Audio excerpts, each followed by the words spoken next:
Pain in spasticity. Pain is a common feature of spasticity.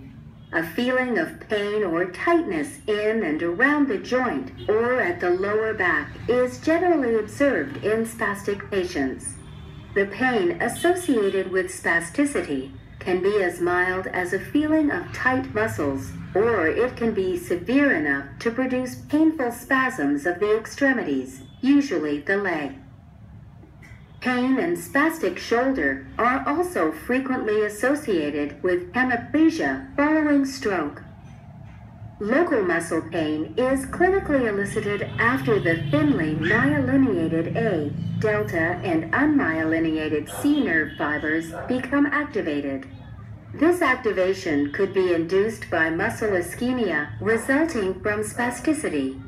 Abnormal posture and soft tissue changes in severe spasticity could lead to exteroceptive pain that in turn exacerbates spasticity.